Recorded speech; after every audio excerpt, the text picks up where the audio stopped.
قال النبي صلى الله عليه وسلم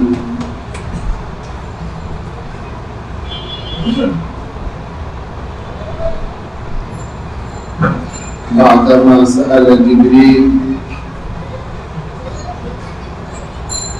ما الإحسان قال أن تعبد الله كأنك تراه فإن لم تكن تراه فإنه يراك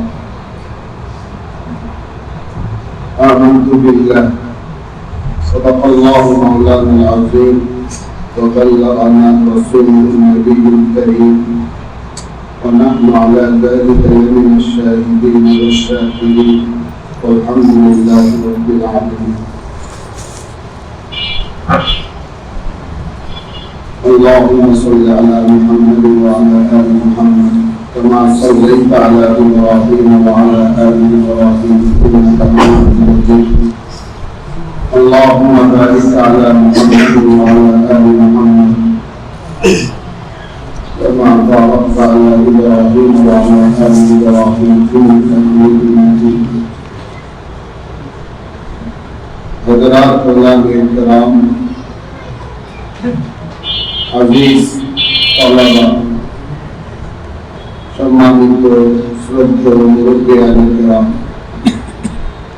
অভিভাবকগণ, সর্বপ্রথম মহান রব্বুল আলামিনের শাহী দরবারে লাখ কোটি শুকরিয়া আদায় করি, যিনি আমাদেরকে আত্মশুদ্ধি বা আত্মার উৎকর্ষ সাধনের নিয়তে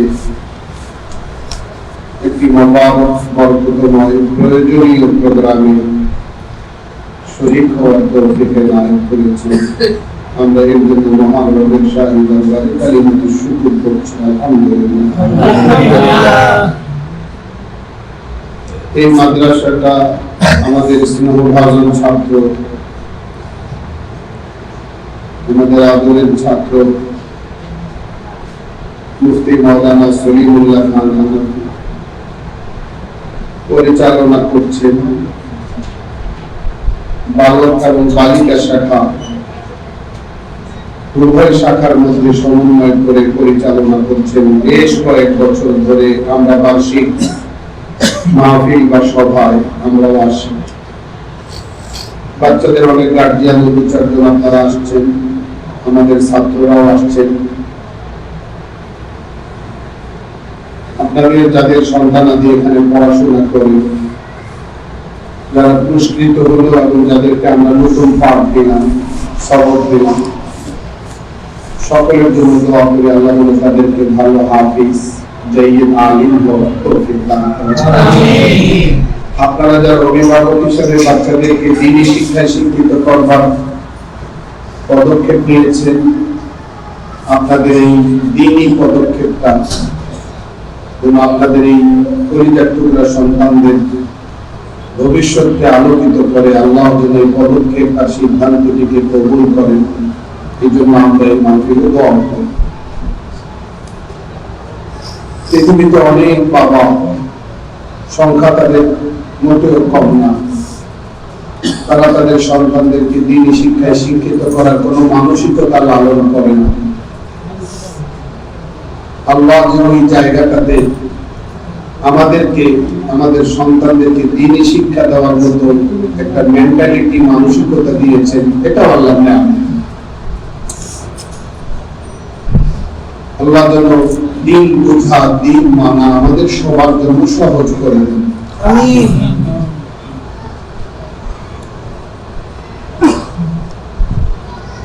আমরা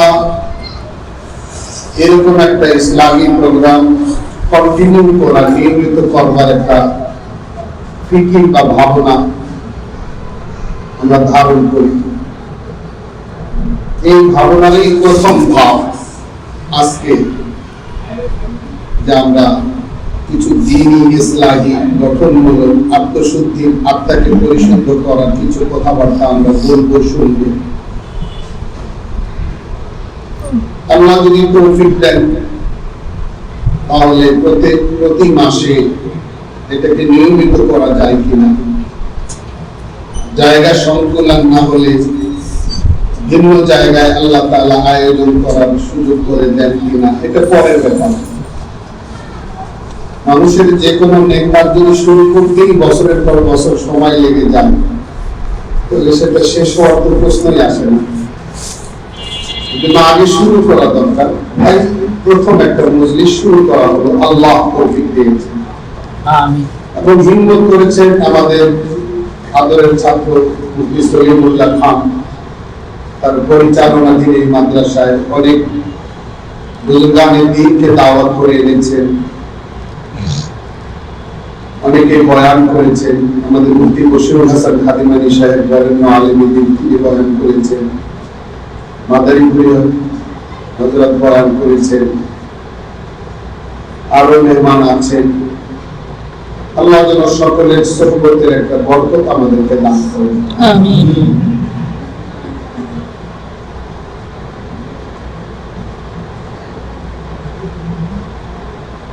এখানে আমার সামনে ৫-১০ জন আমাদের লফতে জায়গার আদরের স্নেহভাজন তালেবে ইলম যেমন আছে, ঠিক তেমনি সাধারণ শুভাকাঙ্ক্ষী ভাই বেরাদার আপনারাও আছেন। আমাদের ছাত্ররা মাশাআল্লাহ কেউ দাওরা পড়ে মুফতি হয়ে গেছে।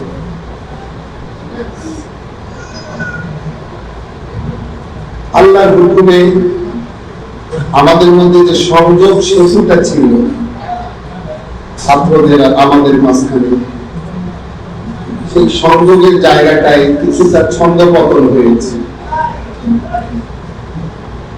বহুবিধ কারণে। মানব জীবনে চড়াই উতরাই আসে, উত্থান পতন আসে, ঘাত প্রতিঘাত আসে, বাধা প্রতিবন্ধকতা আসে, এক এক রকমে আসে, এক এক সাইড থেকে আসে। কখনো জেল জরিমানার রূপে আসে, কখনো শত্রুতার রূপে আসে, কখনো পরিবেশ স্থির করার মধ্য দিয়ে আসে, কখনো স্বার্থ চরিতার্থ করার কুৎসিত মানসিকতা থেকে আসে। এক এক সময় এক এক রূপে এক এক ভাবে আমাদের সংযোগ আর সেতু বন্ধনের জায়গাটা বাধাপ্রাপ্ত হয়। এরকম কিছু কারণে আমাদের একসঙ্গে থাকা, একসঙ্গে অবস্থান করা আপাতত একটু কঠিন হয়ে গেছে। এর অর্থই নয় যে আল্লাহ তাআলা আবার কখনো আমাদেরকে এক মোহনায় মিলিত করবেন না, নিশ্চয়ই আল্লাহ করবেন, আমরা আশা। এখানে এই মজলিসে ছাত্ররা আমাদের কাছে পড়েছে, ফারিগিন মুতাফাররিগিন, তারা কয়েকজন যেমন আছেন, আপনারা এই মাদ্রাসায় ছাত্রছাত্রীদের গার্জিয়ান অভিভাবক মহল তেমন আছেন। উভয় গ্রুপকে সামনে রেখে কিছু মৌলিক কথা আল্লাহ যেন অল্প সময় বলার তৌফিক দান করেন। এরপরে আমরা নামাজের দিকে যাবো ইনশাআল্লাহ। দেখুন, হযরত রাসূল আকরাম সাল্লাল্লাহু আলাইহি ওয়াসাল্লাম অনেকগুলো দোয়া করছেন। 23 বছরের নবুয়তি জিন্দেগিতে বহু কালেমাত দোয়াইয়া, বহু দোয়া আল্লাহর নবী আলাইহিস সালাতু ওয়াস সালাম থেকে মানকুল আছে। এই সকল দোয়ার মধ্যে আমরা একটা জায়গায় দুই রকম দোয়া পাই, একটা জায়গায় দুই রকম দোয়া পাই। আমরা যে কথাগুলো বলবো এই কথাগুলোর বাস্তবতা থেকে বলনেওয়ালা মুতাকাল্লিম আমি আলাদা না, আমি ওই কথাগুলির আওতায়। যে কথাগুলোর সামনে আল্লাহ বলাচ্ছেন এই কথাগুলো আমার নিজের জন্য 100% প্রযোজ্য, শ্রোতাদের জন্য পরে প্রযোজ্য, নিজের জন্য আগে প্রযোজ্য। একটা জায়গায় আমরা ইলম সম্পর্কে দুই রকম দোয়া পাই। হযরত রাসূল আকরাম সাল্লাল্লাহু আলাইহি সাল্লাম বলেছেন, দোয়া করেছেন আল্লাহর কাছে, মনোযোগ মনোযোগ, আল্লাহুম্মা ইন্নী আসআলুকা ইলমান নাফিআ, হে আল্লাহ আমি তোমার কাছে ইলমে নাফি চাই, যে ইলম উপকারী হয় ওই ইলমটা তোমার কাছে চাই। আবার একই জবানে নবুয়ত থেকে, একই নবীর জবান মোবারক থেকে আরেক রকম দোয়া পাওয়া যাচ্ছে, আল্লাহুম্মা ইন্নী আউযু বিকা মিন ইলমিন লা ইনফা।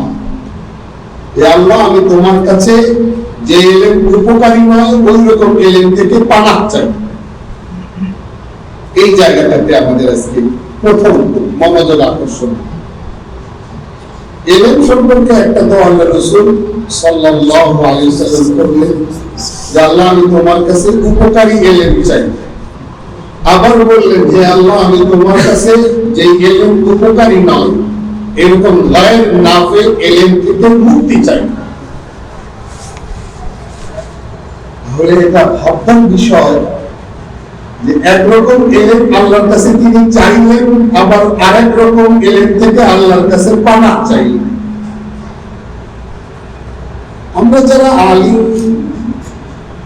হয়েছি, আলিম হয়ে ইলমের অঙ্গনে খিদমত করছি, আলিম হতে চাইছে, বাচ্চাদেরকে ইলম শেখাতে চাইছে, কয়টা গুরু বলবো? আলেম হয়েছি, আলেম হতে চাচ্ছি, অথবা নিজেদের সন্তানদেরকে আলিম বানাতে চাচ্ছি। তিন গ্রুপের কাছে আমাদের প্রশ্ন, এবং চতুর্থ গ্রুপ যারা আলিম হয়ে খেদমত করছে, চার মহলের কাছে প্রশ্ন, আমাদের ইলমটা কোন প্রকারের? যেটা হযরত রাসূলুল্লাহ সাল্লাল্লাহু আলাইহি সাল্লাম আল্লাহর কাছে চাইছেন ওইটা, না যেটা থেকে মুক্তি চাইছেন ওইটা? বলেন। এই প্রশ্নটার জবাব যদি ঠিক হয়, মৃত্যু পর্যন্ত আপনার আমার রাস্তাটা সোজা, সিরাতুল মুস্তাকিম। আজকের দুনিয়াতে বলতে কোনো দ্বিধা নাই, নামে ইলম আছে, কোয়ালিটিতে ইলম নাই বা কমে গেছে। সময়টা এতটাই জটিল যা আমিও হিসাব নিকাশ করে দেখি, আমরাও ইলমে নাফে উপকারী ইলমের দায়রা বা গণ্ডির মধ্যে আছে কিনা কখনো চিন্তা করতে করতে কেঁপে উঠে।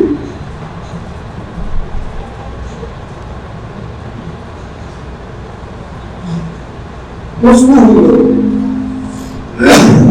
যেটা আল্লাহ রাসূল সাল্লাল্লাহু আলাইহি ওয়াসাল্লাম মহান আল্লাহর কাছে চাইছেন সেটা ইলমে নাফ, আর যেটা থেকে মুক্তি চাইছেন সেটা ইলম গায়রে নাফ, যেটা উপকারী ইলম না, সেটা থেকে পানা। কোনটা নাফে উপকারী আর কোনটা গায়রে নাফে অনুপকারী? ইলমে নাফে মানে যে ইলম আলিমকে আল্লাহর সঙ্গে মিলায়, যে ইলম আপাদমস্তক আলিমকে ইখলাসের প্রতিচ্ছবি বানায়। চাই কাজটা রাজনৈতিক হোক, চাই কাজটা প্রাতিষ্ঠানিক হোক, চাই কাজটা তালিমের হোক, চাই কাজটা পারিবারিক অঙ্গনের কোনো কাজ হোক, চাই কাজটা দাওয়াতের কাজ হোক, প্রতিটি কাজে যে ইলম আলিমকে ইখলাসের প্রতিচ্ছবি বানায়, যে ইলমটা আবা ও জাওয়ারি, চোখ, কান, শরীরের সমস্ত অঙ্গ প্রত্যঙ্গকে গুনাহ থেকে হেফাজত করা শেখায়, যে ইলমটা মানুষকে সত্যিকার মানুষ বানায়, এটা হলো ইলমে নাফ। বিপরীতে যে ইলম আত্মাকে পরিশুদ্ধ করে না, চোখকে নিয়ন্ত্রণ করে না, কানকে নিয়ন্ত্রণ করে না, মনের মধ্যে খায়েশাত, মনের মধ্যে কিবি, অহংকার, মনের মধ্যে বিদ্বেষ, মনের মধ্যে কৃপণতার ব্যাধি, মনের মধ্যে আরেকজনকে টেক্কা দিয়া ল্যাং মাইরা বড় সাজার মানসিকতা, যে এইসব রাস্তা দেখায়, এটা কখনোই ইলমে নাফে না। এটা ওই ইলম যে ইলম থেকে রাসূলুল্লাহ সাল্লাল্লাহু আলাইহি ওয়াসাল্লাম আল্লাহর কাছে পানা। এই কথাগুলো বুঝে আসতেছে? দরকারি কথা না সরকারি কথা? আল্লাহ আমাদের সবাইকে বুঝার তৌফিক দান করুন। আমিন।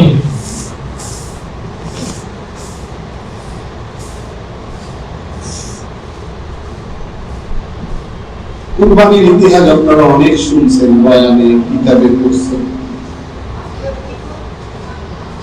আবিলের তাবিলের জমানা থেকে কুরবানি কবুল হওয়ার পদ্ধতি কি ছিল?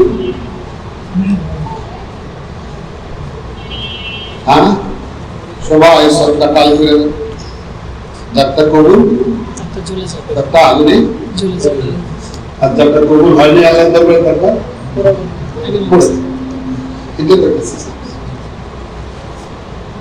পরবর্তীতে আল্লাহ দয়াময়, আল্লাহ দয়া করে এই ব্যবস্থাটা বিলুপ্ত করেছেন। এইরকম ব্যবস্থা যদি এখনো বহাল থাকতো, এখনো চালু থাকতো, কুরবানির মৌসুমে কোটি কোটি গরু ছাগল কুরবানি হয়,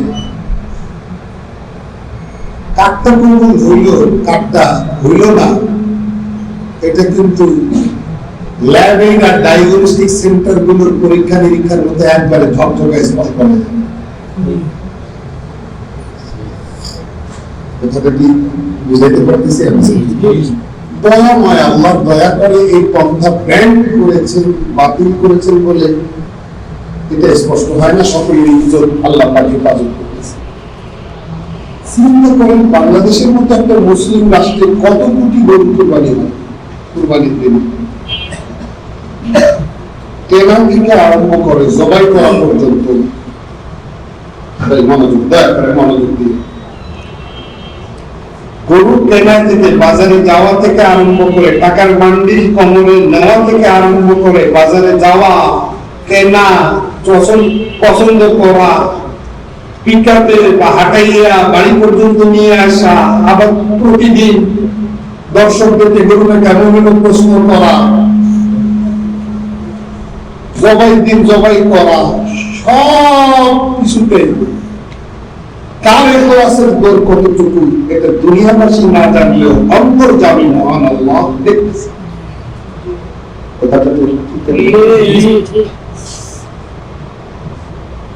আল্লাহ যদি ওই পন্থা চালু রাখতেন তাহলে কিন্তু অবস্থা আমাদের সবাই খারাপ হয়ে যেত।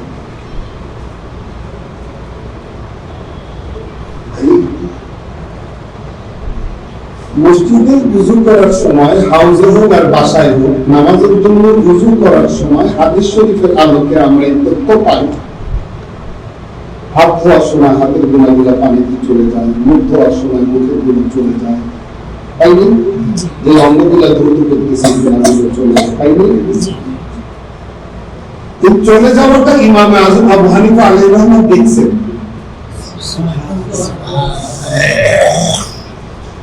আল্লাহর কাছে দোয়া করছেন, আল্লাহ এই যে লোক আসতেছে ওযু করতেছে নামাজের জন্য, এই কারো ওযুর পানির সাথে মা বাবার সাথে নাফরমানির গুনাহগুলো ভাসতে দেখতেছি, কারো জেনার গুনাহগুলো ভাসতে দেখতেছি, কারো চুরির গুলা ভাসতে দেখতেছি। আল্লাহ তুমি আমার থেকে এটা উঠায় আনো, না হলে কে কোন তালের মুসলমান? এটা তো তোমার বৈশিষ্ট্য আল্লাহ, এটা আমার কাছে থাকা উচিত। আজও যদি কোনো বুজুর্গ এরকম দেখতে পান তাহলেও কিন্তু আমাদের ভিতরটা ধরা পড়ে যায় কারটা কি অবস্থায় আছে। আমাদের বুজুর্গ, আমি বুজুর্গ এমন বুজুর্গ আছে যারা জামাতে গেলে জুমার দিন এরকম মসজিদে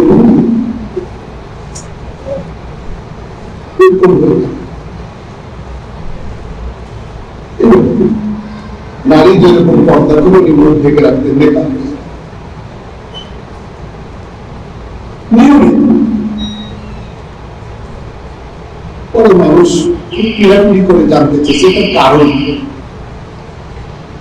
বলেন না বলেন না বলেন না, তারপরে বলছে নামাজ পড়তে সবাই আসি, কিন্তু আমি দেখি কোনদিন তো বানর বসে আছে, কোনদিন কুকুর বসে আছে,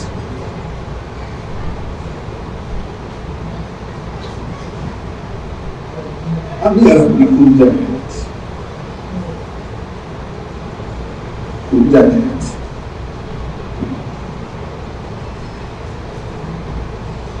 এই প্রশ্নগুলো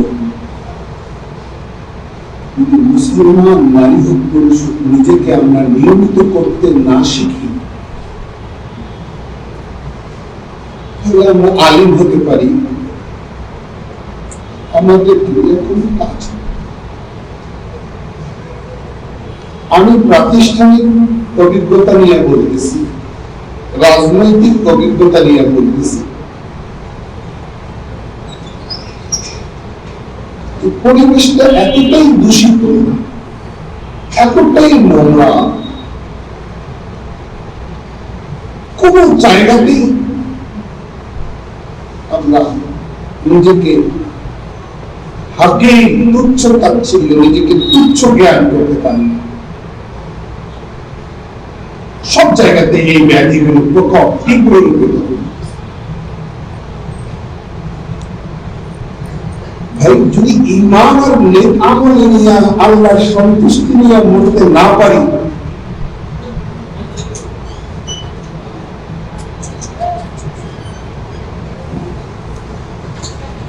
ঈমান আর নেক আমলের মাধ্যমে আল্লাহর সন্তুষ্টি অর্জন করতে না পারি,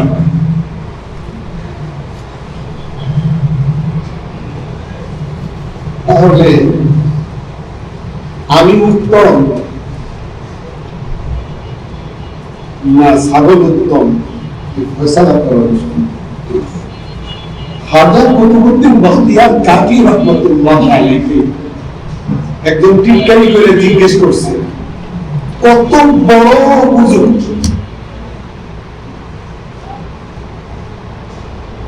টিটকারি করে জিজ্ঞেস করে দাঁড়িয়ে বলছে,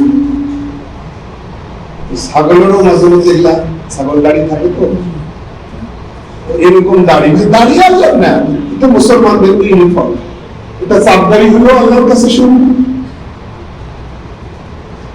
এটা লম্বা দাড়ি চাপ যদি না হতো আল্লাহর কাছে শুনবো, 3 বছর তো হলো আল্লাহর কাছে শুনবো। আল্লাহ তো আল্লাহ। রোজাদারের মুখে দুর্গন্ধ, পেট খালি থাকার কারণে দুর্গন্ধ আসে, প্রায় রোজাদারের মুখ থেকে দুর্গন্ধ। আর এই দুর্গন্ধ সম্পর্কে হাদিসে আসছে, খুলুফু ফামি সাইমি আতিয়াবু ইনদাল্লাহি মিন রিহিল মিসক। রোজাদারের মুখের দুর্গন্ধ আল্লাহর কাছে মিষ্টি অম্বরের চেয়ে বেশি সুগন্ধ। এই জায়গায় আস্থা রাখেন যে আল্লাহ কোন দেশের প্রেসিডেন্ট না, সকল প্রেসিডেন্টের রাজা, রাজাদের রাজা, রাজা নিবাস, মালিকুল মুলক। আল্লাহর মধ্যে নাউজুবিল্লাহ এরকম কোন বৈষম্য নাই যে সুন্দর চেহারাওয়ালা রোজাদারদের মুখের দুর্গন্ধ আল্লাহর কাছে মিষ্টির চেয়ে ভালো, খারাপ চেহারা। এবার তো খারাপ চেহারাটাও আল্লাহ বানিয়েছেন, ভালোটাও আল্লাহ বানিয়েছেন, রাজার মুখটাকেও আল্লাহ বানিয়েছেন, ফকিরের মুখটাকেও। কোন রকম বৈষম্য নাই। খালিস রোজাদার যারা, তাদের মুখের দুর্গন্ধ আল্লাহর কাছে মিষ্টির চেয়ে বেশি। এখানে কোন বৈষম্য নেই, যদি রোজাটা পিওর হয়। এখানে কোন র্যাঙ্ক আর পদবি স্ট্যাটাসের ফরক। আল্লাহ পুরো সকলের জন্য। খাজা কুতুবউদ্দিন বখতিয়ার কাকি আলাইহির রহমাকে একজন জিজ্ঞেস করছে টিটকারি করে, কত বড় বুঝুন, আপনার দাড়িটা উত্তম না আমার ছাগলের দাড়িটা উত্তম? এখন তো বলতে পারতেছি, এখন তো বলতে পারতেছি। কত বড় বুজুর্গের জবাব, এখন তো বলতে পারতেছি। আমার শেষ নিঃশ্বাসটা ইমানের উপর হবে কিনা তা আমি জানি, আমার শেষটা ভালোর উপর হবে কিনা তা আমি নিশ্চিত। যদি আমার শেষটা ভালোর উপরে হয়, তাহলে এই প্রশ্নের উত্তর দেওয়া। এতটুকু বইলা উত্তর আর না বাড়াইয়া উনি ওসিয়ত করে রেখেছেন। বুজুর্গিটা কোন পর্যায়ে বুজুর্গ? আপনি ওয়ারিদেরকে বা সংশ্লিষ্ট ব্যক্তিদেরকে ওসিয়ত করছেন যে আমি মারা যাওয়ার পরে আমার লাশটা কবরস্থানে নিয়ে যাওয়ার সময় ফলনা মানুষদের বাড়ির পাশে দিয়ে নিয়ে যাবেন।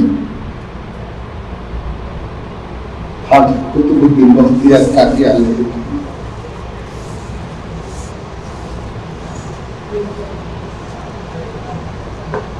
মারা গেছেন ওসিয়ত অনুযায়ী ওসিয়ত করে গেছেন লাশ নিয়ে ওনার ওই লোকটার বাড়ির পাশে দিয়ে যখন যাচ্ছেন, ঠিক যখন বাড়ির পাশে আসছেন তিনি খাট থেকে উঠে বসে বললাম আমার দাড়ি তো ছাগলের দাড়ির চেয়ে অনেক আবার শুয়ে গেছে। কত বড় কারামত! এইরকম অসাধারণ ঘটনা নবীদের ক্ষেত্রে ঘটলে মুজিজা, আর বলি আল্লাহদের ক্ষেত্রে ঘটলে কারামত। কত বড় কারামত! আমরা কি শিখলাম, কি বুঝলাম? এই সৌভাগ্য কি যাত্রার কপালে চলবে? এর জন্য কি লাগে? সাধনা লাগে। আজকের পৃথিবীতে, বাংলাদেশে না, পৃথিবীতে আমরা নামে মুসলমান, নামে আলিম, আমিও, কিন্তু সাধনা বলতে যা বোঝা তা আমাদের চরিত্রে অবস্থা। আমার ছাত্রদেরকে বলবো, যে কয়েকজনে আছে এখানে, সংখ্যা কোনো ব্যাপার না, সংখ্যা কোনো সাবজেক্ট। 2 জনও 2000 লোক। আমি আমার শ্রদ্ধ ভাই ব্রাদার, গার্জিয়ান, এলাকাবাসী যারা আছেন তাদের উপর আসলে আমরা প্রিয় সাধনা করি। রেজাল্ট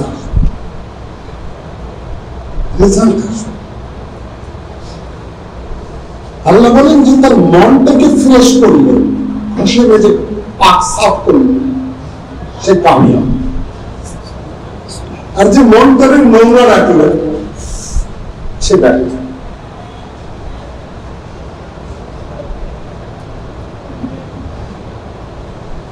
মুমিন যদি খাঁটি মুমিন হয়, তার হৃদয়ে আল্লাহ সমাসীন।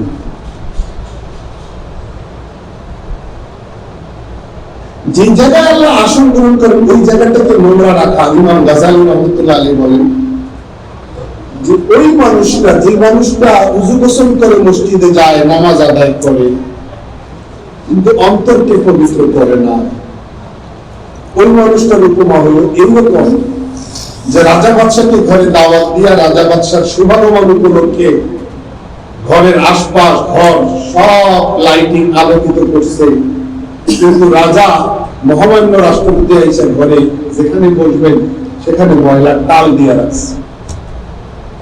কত দামি উপমা! হ্যাঁ, যেখানে ময়লার টাল দিয়ে রাখছে, যেখানে রাষ্ট্রপতি এসে বসবে, এটা যেরকম বোকামি, ঠিক তদ্রুপ বাইরে পরিপাটি হইলাম, পবিত্র হইলাম, কিন্তু ভিতর থেকে নোংরা রাখলাম, এটা বলল। ভিতর থেকে চকচকা করার একটা চিন্তা, চেতনা, ভাবনা সকলের থাকা উচিত। তার সাধনাটা যেই মাত্রার হবে, তার হৃদয় থেকে ওই রকম দেশ আলো ছড়াবে। এটা কখন হবে?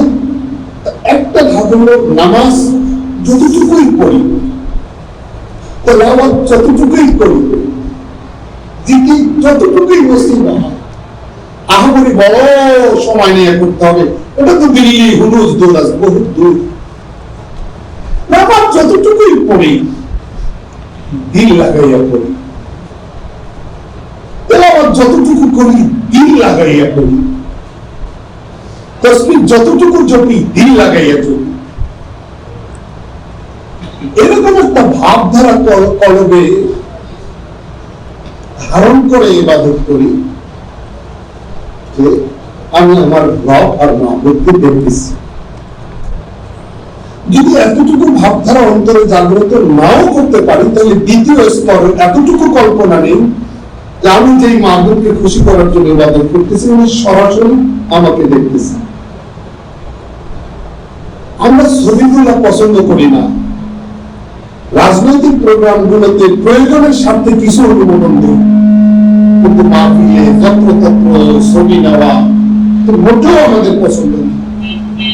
তারপরেও ছবি নেওয়ার সময় দেখবেন তো এরকম করতেছে, তার মানে তার টেন্ডেন্সি হলো এই ছবিটা যেন খারাপ না আসে। ঠিক এই টেন্ডেন্সিটা যখন আল্লাহর সামনে আসবে, আমি দাঁড়াইছি নামাজে, আল্লাহ আল্লাহ দেখতেছে, তার নামাজটা ভিন্ন রং ধারণ করেছে। হাদিসে আল্লাহ রাসূল সাল্লাল্লাহু আলাইহি ওয়াসাল্লাম বলেন, ইযা কামা আহাদুকুম ইলা সালাহ ফাইন্নামা ইউনাজি রাব্বাহু ফাইন্না রাব্বাহু বাইনাহু ওয়া বাইনাল কিবলা। যখন তোমাদের কেউ নামাজে দণ্ডায়মান হয়, তখন সে তার রবের সাথে চুপি চুপি কথা বলতেছে, কারণ রব তার মাঝখানে কিবলাতে আছে, কিবলার মাঝখানে। আমরা এই জায়গাটা থেকে আমাদের ইবাদতগুলো আনুষ্ঠানিকতা হয়ে আসছে, আমাদের ইবাদতগুলো অরিজিনাল ইবাদতের রং ধরতেছে। অরিজিনাল ইবাদতের রং যখন আসবে, তখন জীবনের মধ্যে তাজগীর, স্নিগ্ধতা আসবে, শিরায় উপশিরায় এক এক ভিন্ন রকম একটা আমেজ আসবে। এই কথা বুঝে আসছে আমার? আমরা ওই সাধনাটা আল্লাহ আমাদেরকে কবুল করে। আমিন। আমি কেন এরকম হলো ভাই যে আমরা মিথ্যা বলি না? আমরা কেন এরকম হবো যে পেটের দায়ে হারাম উপার্জন করে না? আমরা কেন এমন হবো যে আরেকজনের ইজ্জতে আঘাত করবো, তার ইজ্জতে আঘাত করে আরেকজনের ইজ্জতে আঘাত করে আমার লাভ,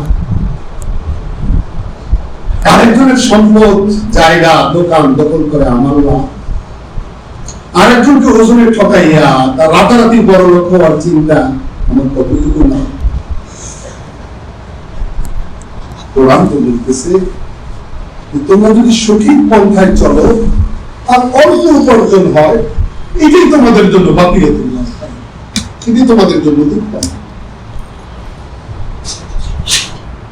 ওজনে পরিপূর্ণরূপে ওজনে কাউকে ঠকাইও, কারো অধিকারে আঘাত করো না, কারো সম্পদ কেড়ে নিও না, কারো মান সম্মানে আঘাত করো না, নিজের সমালোচনা বেশি করো, নিজের দোষ ত্রুটি তালাশ করো, নিজের দুর্বলতাকে তুমি বিশ্লেষণ করো, আরেকজনটাতে চোখ দিও না। তুমি এক ইসলামী জীবন অবলম্বনের চেষ্টা করো, তখন কি হবে?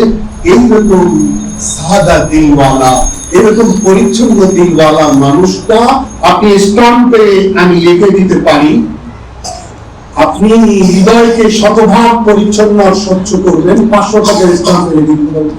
আপনি যদি 20 বছরের মধ্যে একটা সুফল না পান, তাহলে আপনি রাস্তাঘাটে সেখানে আমাকে দেখবেন, সেখানে আমাকে বুঝে দেবেন। এতটা বিশ্বাস আমার এই কথা, বিশ্বাসের মাত্রাটা এত বেশি। বুঝলো? আপনি মিথ্যা কথা বলছেন, আমাকে রাস্তায় আটকাইয়া হেনস্থা করার অনুমতি দিলাম, শর্ত কি? শতভাগ পরিচ্ছন্ন মার্জিত নির্মল আত্মা।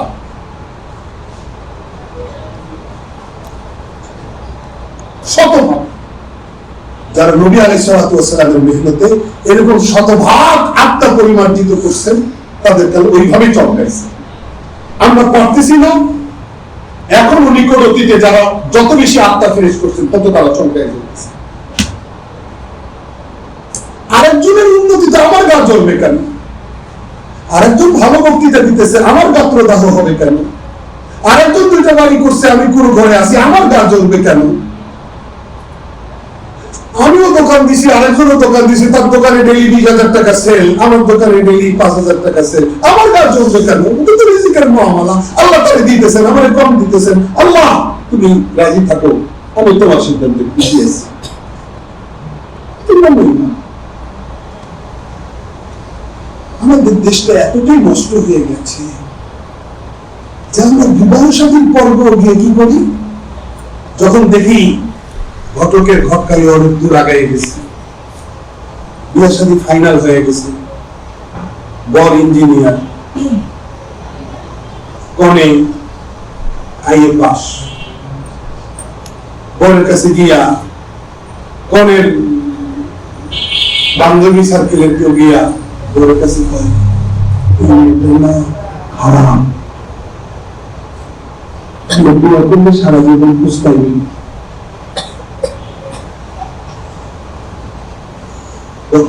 তাই নাকি তুমি আমার অনেক উপকার করো।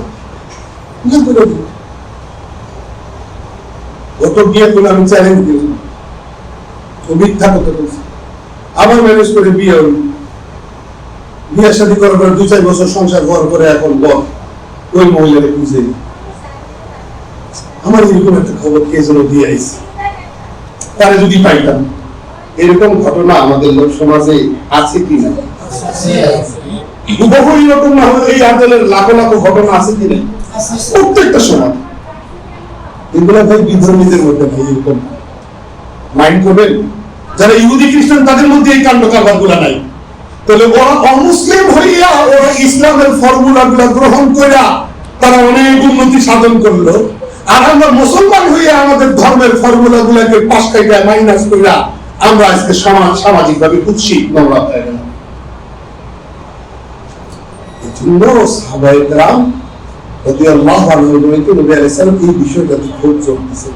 নবী আলাইহিস সালামকে আল্লাহ তাআলা যতগুলো জিম্মাদারি দিয়েছেন তার মধ্যে একটা জিম্মাদারি হচ্ছে কি? অন্তর ফ্রেশ করা, নিজে ঘষে অন্তরকে পাক পরিশুদ্ধ করা।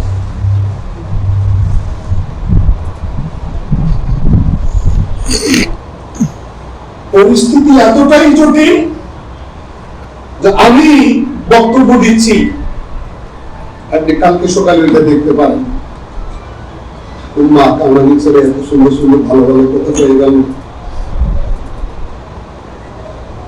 তোমার অবস্থা কিন্তু খারাপ।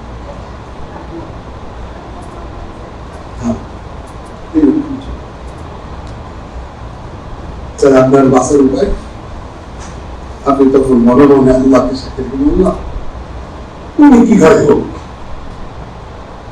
ওনাকে দেখি নেই, ওনার কথা বলে দিচ্ছি, তিনি ছিল যে ঠিক আছে না নাকি খারাপ হইল, হ্যাঁ ব্যক্তিকে দেখার দরকার নেই, কথা বলুন। আমরা যদি সাধনাটাকে সাধনার মতো সাধনার পর্যায়ে নিয়ে আসি, তাহলে কলম চকচকা ঝকঝকা হইতে বাধ্য, কলম ফ্রেশ হইতে বাধ্য, কলম চকচকা হইতে বাধ্য, কলম একবারে মানে আয়না ঘর, মানে আয়না ঘর মানে জালিমের আয়না ঘর না, আল্লাহকে দেখার আয়না। আল্লাহ আয়না যেটাকে বলা হয়, একবারে দেখলে চেহারা বেঁচে উঠে, ওই রকম আল্লাহ পর্দা সরে যাবে, আল্লাহর সঙ্গে ডাইরেক্ট কানেকশন করবে।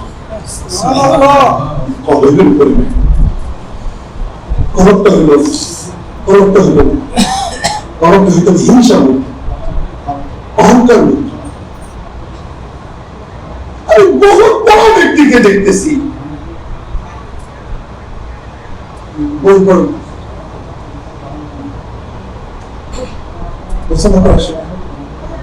হাতটা ভালো করে আগায় দিতে চান,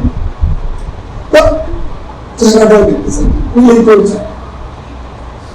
আর আমি মাহফিলে যত কষ্ট সব আন্ডা বাচ্চার সময় শুনি, রাত 2টার সময় তারপরে বসে আমার ভয় লাগে যে লোকটা হাতটা বাড়াইলো, হাতটা ফিরাই দেই, লোকটা আঘাত পাবে, এই ডরে আমি কষ্ট হইল একটা দিনকে জয় করা কাবা চলতে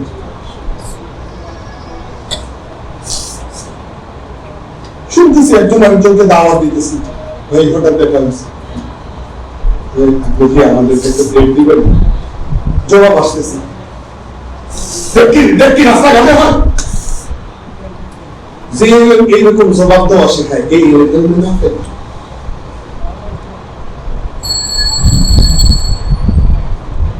যে এলেন স্বাধীনতা শেখায় না, সেই এলেন না, যে এলেন হক আর বাতিলের মধ্যে পার্থক্য শেখায় না, সেই এলেন না, যে এলেন আলোকে অন্ধকার হিসেবে দেখে, অন্ধকারটাকে আলো হিসেবে দেখে, সে এলেম না ফেলে। এলেম মস্ত বড় নিয়ামত। আল্লাহ পৃথিবীতে হাজারো কিসমের, বহু কিসমের মানুষ পয়দা করছেন। কাউরে আল্লাহ শ্রমিক বানাইছেন, কাউরে আল্লাহ ধনী বানাইছেন, কাউরে আল্লাহ ফকির বানাইছেন, কাউরে আল্লাহ পুরুষ বানাইছেন, কাউরে আল্লাহ নারী বানাইছেন, কাউরে আল্লাহ ডাক্তার বানাইছেন, কাউরে আল্লাহ ব্যারিস্টার বানাইছেন, কাউরে আল্লাহ রাজা বানাইছেন, কাউরে আল্লাহ নেতা বানাইছেন, কাউরে আল্লাহ বিজ্ঞানী বানাইছেন, বৈজ্ঞানিক বানাইছেন, কাউরে আল্লাহ ওয়েবসাইটের ইঞ্জিনিয়ার বানাইছেন, কম্পিউটার ইঞ্জিনিয়ার বানাইছেন। কত কেসের, হাজারো লাখো কেসের মধ্যে আল্লাহ একটা কেসের একটা প্রকার এই ব্যাপার বলছেন, আলেম ভাই, আলেম শ্রেণীটাই শুধু আমাকে ভয় করে। আর কেউ এত শ্রেণীর মধ্যে আল্লাহ একটা শ্রেণীকে গ্রহণ করছেন। আল্লাহু আকবার। যদি শ্রেণীটা ওই শ্রেণীর রঙে রঙিন তাহলে বিয়ে লেগে গেছে। এখন অবস্থা এরকম, জয় পুজোরের মতো মাথা পরক্ষণ এরকম করে থাকতে হয়। আসলে দেখতেছি আমি সব কুকুর, সব কুকুর শুয়োর দেখতেছি। কথা বুঝে আসছে না? আসলে আজকে মাঝে মধ্যে মনে কষ্ট পাবে, এই জন্য ব্যবহারটা খারাপ হবে, এই জন্য চরম কষ্টের মুহূর্তটা তো আর সহ্য হইতেছে না। এখনো খাই নাই, রাত বাজছে 1টা, রাতে খাওয়া হয় নাই, আর 2 মিনিটও সহ্য হইতেছে না। এইরকম সিচুয়েশন পরিস্থিতিতে একজনে বলতেছে, ভাই 1 মিনিট কথা হবে, আমি যদি শুনি তা আমার সময় নেই। কি সিচুয়েশনটা কেমন? এখন যদি আমি আমার সাহায্যকারী শুভাকাঙ্ক্ষীর পরামর্শ শুনি তো ওই দিক আউলে ইসলামের কালচার নষ্ট হয়, আর ওই দিক যদি শুনি তা আমার শুভাকাঙ্ক্ষী নারাজ হয়, উল্টা পরামর্শ দেয়। এইরকম নরম সরম হলে কাজ হবে না। ওর জ্ঞান নেই তো আপনার নেই। না না, আল্লাহ যে রং দিয়েছেন এই রংটাকে নষ্ট করো, ভুল ওইটাই ধরো, যে ভুলটা ভুল, এর বিনিময়ে আল্লাহ তোমাদের নামায় আমাদের অনেক আজর সওয়াব দান করবে। ভালো করার চেষ্টাটাতে অনেক সওয়াব আল্লাহ দান করবে। তাই বলে এই অনুমোদনার সমর্থন আর অনুমতি পাইয়া ভালোভাবে ভালোটাকেও ভুল হিসাবে তুমি আমার থেকে দূরে সরাইবা, এটা তো কখনোই হতে পারে না। আমার একটা হোক, একটা হোক, 2টা হোক, ভোকে পেট জ্বলে যান, তাও একটা মানুষ খুশি না। এই রংটাকে নষ্ট করা তো বুঝে আসছে না? আল্লাহ আমাদেরকে আমল করার সাধনা এমন একটা জিনিস যেটা মানে হৃদয়টাকে আল্লাহ এত বানাইছেন, যত ঘষবেন তত চকচক করবে, যত ঘষবেন তত চকচক করবে, যত ঘষবেন তত চকচক করবে, যত ঘষবেন তত চকচক করবে। আর হৃদয় ঘষার কোনো পাথর নাই, হৃদয় পরিষ্কার করার কোনো শ্যাম্পু নাই, কোনো সাবান নাই, কোনো কেমিক্যাল নাই, কোনো হ্যান্ড ওয়াশ নাই, কোনো ওয়াশ ভিতরে কিচ্ছু নাই। আপনি পাবেন এটিকে ফ্রেশ করার, ঘষা মাজা করার পদ্ধতি প্রচন্ড জ্বলতেছে। এই রাতটা গিয়ে খাইতেছেন না, ও সোজা হইতেছে, ও কিন্তু কি হইতেছে, কিছু কিছু মুহূর্ত আসেন ঘোষা মাজা হইতেছে। সুযোগ ছিল চড়াইয়া থাপ্পড় দিয়ে তাকে মাটিতে ফেলে দেওয়া, তার উপর হাত ঢুকে রাখছে, ও কিন্তু সাইজ হইতেছে। সেজদায় খালি তাড়াতাড়ি করতে মন চাইতেছে, 3 বারের জায়গায় 5 বার সুবহানাল্লাহ বেলালা লাগাইলাম, দেখাই 5 বারের জায়গায় 9 বার লাগাইলাম। আল্লাহ কুদরতি পায়, ও কিন্তু সাইজ হইতেছে। বুঝছেন না? বুঝেন নাই? জি। কলমকে ঘষবার এগুলি রাস্তা, আমরা কিন্তু এই তালের ঘষাটা দিচ্ছি না কলমে। তার জন্য মেহেদির রংটা আসতেছে না। মেহেদি কাছে পাতা থাকলে রং আসবে না, পাতা পুঁতে নিয়ে ঘষা দিয়ে তারপরে কালার আসবে। আমরা যখন কলম নামক ওই জায়গাটাতে ঈমান আর সাধনার পাথর দিয়ে ঘষা লাগাবো, তখনই কিন্তু রং ফুটে উঠবে। পারবো তো ইনশাআল্লাহ? মজলিসে নয়, আগামী মজলিসে ইনশাআল্লাহ বাকি কথা আল্লাহ পাক বলাবেন। বাকি প্রোগ্রামগুলো আল্লাহ তাআলা আসান করে দেন, সহজ করে দেন। ইতিমধ্যে টাইমিং অনেক আমরা হেরফের করে ফেলেছি, আল্লাহই করেছেন, আল্লাহই সহজ করে দিবেন, আল্লাহ সব আসান করে দিবেন, আল্লাহ খায়ের ফয়সালা করবেন। ভাই আমরা রমজান মাস আসতেছে, সিয়াম সাধনাটা তো সাধনার মতো, ঠিক আছে ভাই? রাজি আছি সবাই? আল্লাহ যেন আমাকেও আমল করার তৌফিক দান, আপনাদেরকেও আমল করার তৌফিক দান। আল্লাহ যেন আমাদের মধ্যে সম্পর্কটাকে ওই রকম ইমানি সম্পর্ক করা বানাবার তৌফিক দান করেন। আল্লাহ যেন মৃত্যু হইলে